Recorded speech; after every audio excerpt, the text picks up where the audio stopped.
Good evening, followers and watchers of me.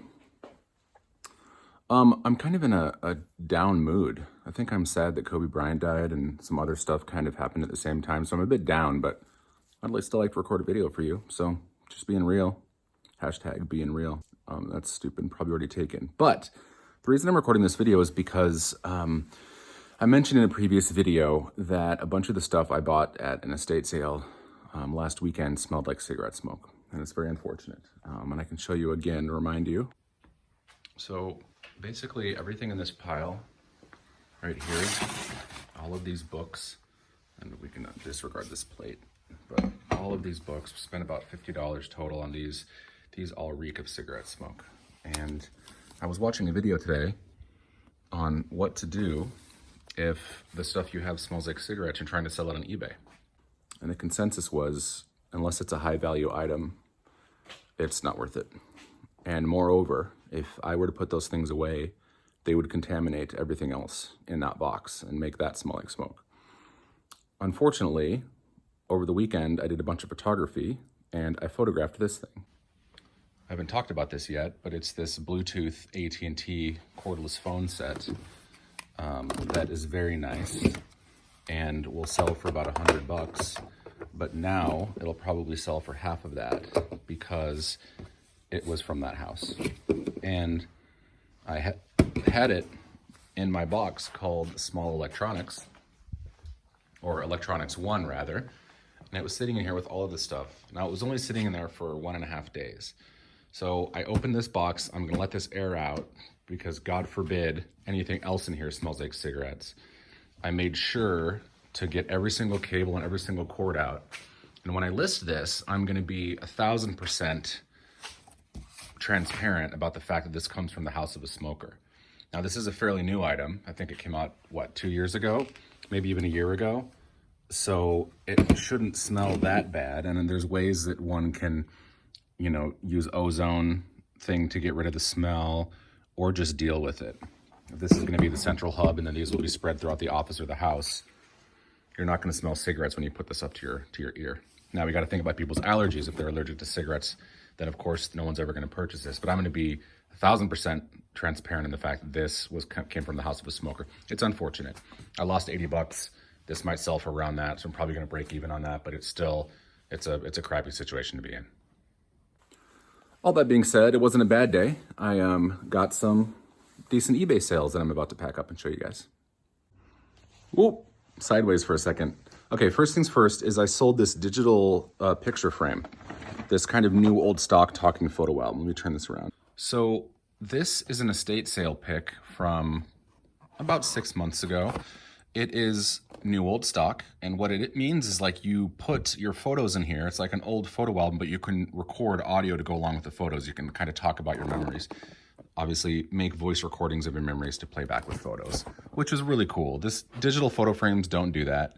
This is kind of an in-between before social media really took off, I'm assuming. I mean, honestly, it looks really new.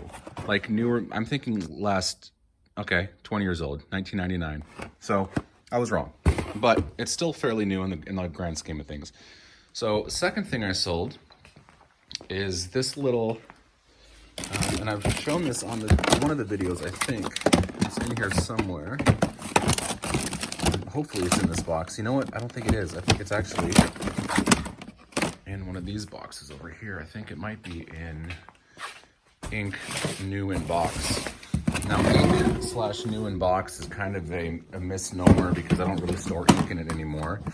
And I have new stuff in box in like my electronics box. So it's a little off, but at least I know where it is. So I sold this mini mag light. And it's funny, someone placed an order for it yesterday and then requested I cancel it, which I did. And then someone else bought it today. So it's suddenly a hot commodity.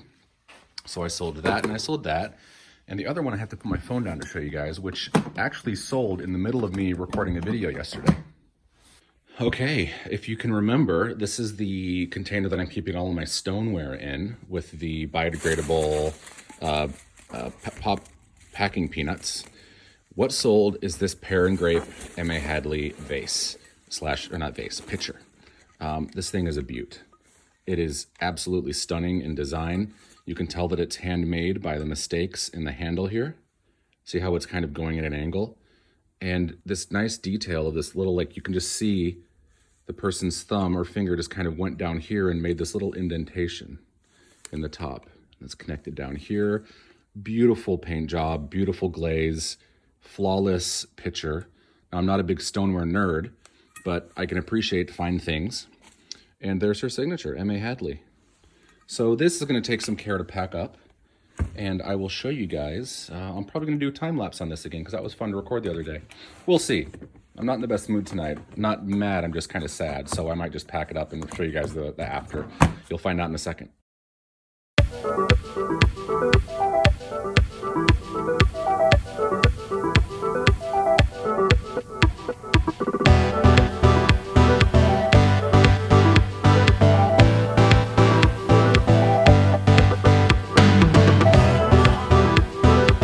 So I did record a time-lapse video. I surprised myself.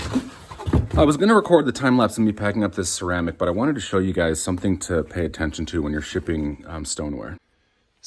A dire mistake that I made a little while ago was I shipped off something. Now, it wasn't stoneware. It was actually a vintage waffle iron, and I had it positioned to where the handle, it was in a really small box. It was just the size of the waffle maker by barely like an inch, a square inch.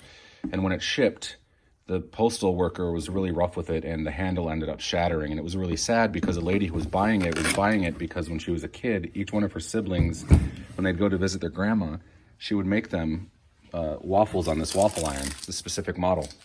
She'd been searching high and low for one last one for her last sibling to get. And that was the one that I shipped to her, and it broke. And I was heartbroken for her, and I immediately refunded her, and she was completely understanding. But that being said, is when I was looking for a box for this, I want to make sure that I leave enough breathing room. And in here, I do. Now I'm going to pack it very, very carefully so that it has plenty of room, plenty of padding with styrofoam and everything on the side so nothing can happen to this. I'll show you guys the after. So here's the after of this this pottery here, the stoneware. So I made sure to first wrap it in a thick layer of big bubble wrap, and then I folded a piece in fours and I put it on the lip right here and on the handle, the most precious parts of this, and it still comfortably fits inside of here. Now I'm going to line the sides and the bottom with styrofoam and fill it with packing peanuts. Okay, so here's the styrofoam core that I've framed around this guy. So a couple here, there's one sheet on the bottom and then a sheet on either side. Now this is just styrofoam that I save from like eBay shipments that I get here, sent here, or Amazon. And I'm going to fill the rest in with packing peanuts. And this is one of the circumstances where I'm not worried about bending the contents. So sometimes when I pack stuff up, I put a bit too many packing peanuts in there, and when I close the lid, I'm actually pushing the peanuts down on the packaging. And if it's a new old stock of like fragile cardboard or even a fishing lure in original box, I need to make sure that I don't put any pressure on the box, any unneeded pressure. Here, that's not an issue. I can put as much unneeded pressure on this clay as possible, and the more the better. So that if some a-hole post office worker is just throwing this around, there's zero to little chance that it's going to cause any damage to the contents. So I've learned my lesson with packing styrofoam or packing stoneware. Part of me is still a little bit concerned that this is too small of a box, but I guess you'll find out if I post a video where I have to take a return for this priceless artifact. So the item sold for, be very careful here. It was listed for $22. I took an offer at $10 because I've had it for quite a while. They're paying $8.76 for shipping. So this is 2 pounds, 14 ounces. Let me grab the measuring tape. So let's put that in there first. 2 pounds, 14 ounces. And this is 12 by 11 by 3.5. So we're at 12 inches by 11 by 3.5. And we're gonna hit update and see what the price comes out at. So $9.54 for priority mail. I'm gonna see what FedEx does.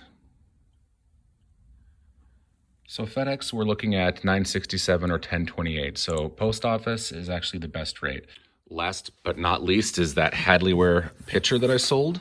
And you can see I put a massive fragile sticker on every single side of this package just to make sure that they know. So this weighs 3 pounds, 12 ounces. I'm gonna make sure of that by tilting it up on its end. And that's still accurate, 3 pounds, 12 ounces. So originally I had 3 pounds, 4 ounces, giving them, I estimated, I think the vase itself weighs like 2 pounds something, but giving it about a pound for shipping materials. And then the size of this box is, so we've got 12 by 8 by 8. Wait, is that right? Yes, 12 by 8 by 8. Okay. So I have 12 by 10 by 6. Again, really, really close. So I'm going to go ahead and update this and let's see what happens. Okay, 1606 for priority mail. That is perfect for me. Going to go ahead and purchase this. All right, here are the 3 sales I made today. I sold the Hadleyware vase, I sold the mini Maglite, and I sold the Brookstone talking picture frame, all for about $100 profit after fees, which is not a bad day. As I said, I'm a bit down today, and I've been a bit down about eBay. Not as much lately because I've been selling things, but I've been down about the losses I'm taking and some of the returns that I'm having to return. Even though I list items as non-returnable and not tested and for parts or repair, sometimes people still request a return, and eBay forces you to accept the return. There's nothing you can do about it. It doesn't matter what you put in your listing. So even if I put all these warnings saying I do not accept returns on this, buyer beware, parts or repair, it doesn't matter. A buyer can still initiate a return, which I guess in the long term is good for the buyer and good for eBay, but it's bad for me. And I would say I probably every month about a couple $100 in returns lately. So I'm making sure I'm very diligent about what I purchase now to make sure that is it even worth selling something for parts or repair, unless I communicate with the buyer prior to them purchasing and be like, look, you understand that this does not work. And if they say yes, then I can screenshot that and use that if they decide to open a case. But anyway, I need to put it in perspective about being positive about eBay, because over the last few days, I've sold 2 to 3 items a day for a decent profit, $60 to $70 to $100 a day, which is nothing to shake a stick at, dude. I need to put it all in perspective and be really proud of these sales and the work I've done to organize the garage and clean these, photograph these, clean up the photos, post them on eBay, do the research if the thing deems is worth researching. But anyway, I'm really going to focus on that and have a better attitude about it and be very grateful for it, which I am already. I'm pretty grateful, to be honest. I know I sound like I'm not, but I keep harping on it, but I've had a rough couple days, so I'm a bit down, which is probably why I'm even saying any of this. But normally I love posting on eBay and I love all this stuff, but just the last couple of days I've been down, so it might be impacting my attitude about it. But I'm going to have an attitude of gratitude. I apologize for saying that.